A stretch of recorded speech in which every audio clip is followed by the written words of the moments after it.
Talk this way. Walk this way. Talk this way. All right, so now you're talking about, you were just telling me how much fun you were having and all that. Yes, I just came over and gave Jay a big kiss on the cheek and said thank you very much because I am having a ball. I do not like to shop generally.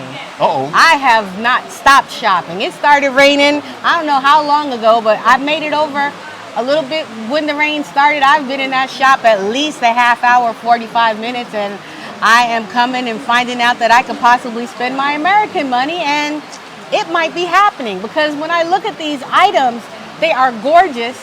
I will not find them in the States, and the people are just so cool, so nice. I left this. This is my life. This is my wallet. Uh-oh. This is my credit cards, my medical cards.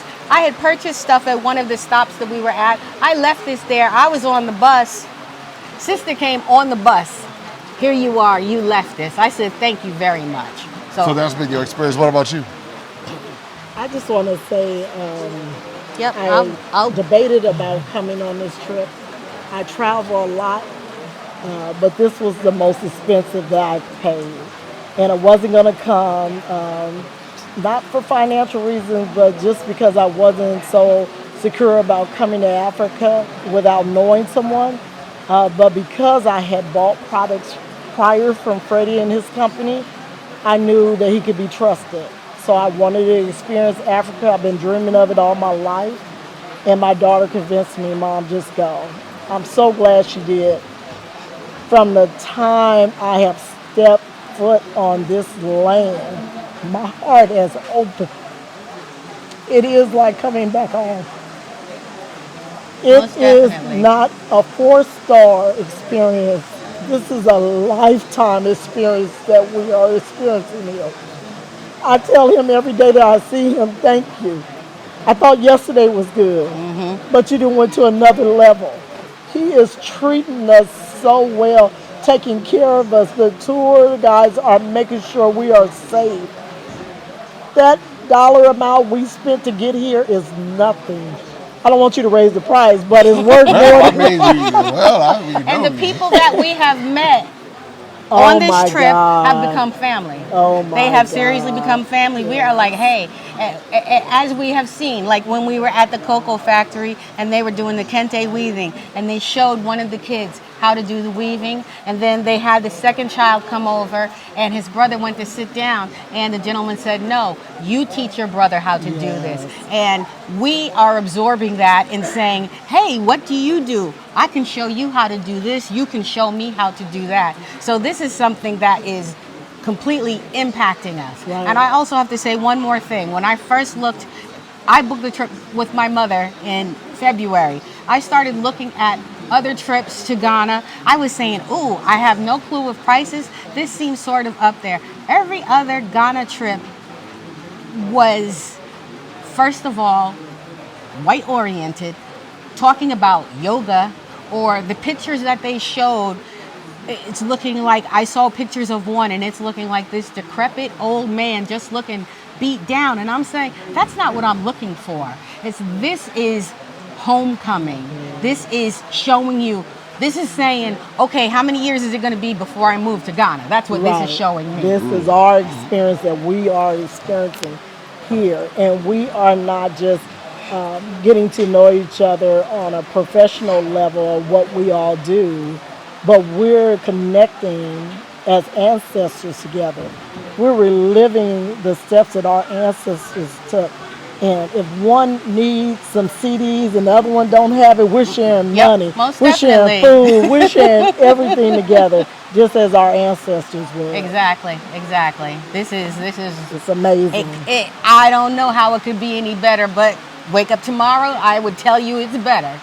Come next time because you missed out this time. Most definitely. Well, this is the first of many, and this is one of the things. Freddie's famous line is, the only thing missing is you. Yes. And that's the reality. But this is the first of many trips that we're looking to put together with Urban Intellectuals and making sure that you have this experience. And so just listening to your words, and again, what would you say to the Urban Intellectuals family? Why is it so important? I mean, you said it.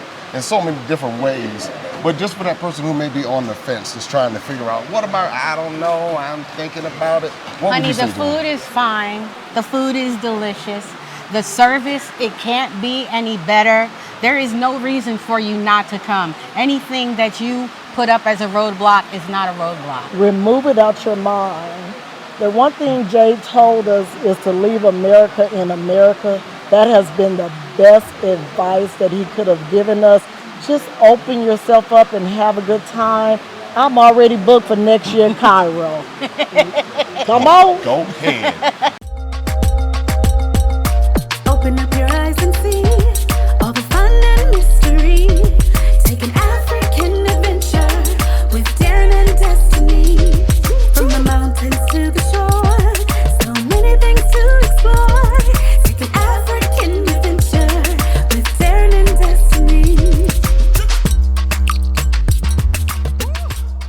The Adventures of Darren and Destiny. And Darren and Destiny are twin brother and sister, and you go on their adventures throughout the African diaspora, meaning so African diaspora destinations, primarily focused in Africa, but we go to South America, we're going to go to the Caribbean. Their first book is going to take you to Ghana, and then we're going to go on a safari, and from there we're going to go to Ethiopia, and then we go to Salvador, Brazil. And what the goal is to be able to inspire curiosity in the continent of Africa, in our children from a very young age, and to really tell a more accurate story. Most of our children are exposed to negative images, late night infomercials about how bad things are, everybody's sick, everybody's poor, everyone's uneducated, but that's simply not true. So what Darren and Destiny and their family do is they go to different African destinations. They are learning about these different places. You're beginning to see positive images, but still telling the truth. I mean, that's the important thing, to tell the truth about some of the things that have occurred. But it's all done on our children's level so they begin to understand it. And it begins to pique their curiosity. They begin to learn more. And hopefully one day they will want to explore and visit the continent of Africa and its many countries. There's just so much that Darren and Destiny are able to do, and as they're doing it, it's like they begin to open the minds of a new generation, and they don't get bombarded and indoctrinated with negativity. They're actually able to see positivity and inspiring images and messages about the African diaspora, as well as those who are still indigenous to the continent of Africa, and they begin to learn more and just see things differently. So I'm excited about introducing the Adventures of Darren and Destiny.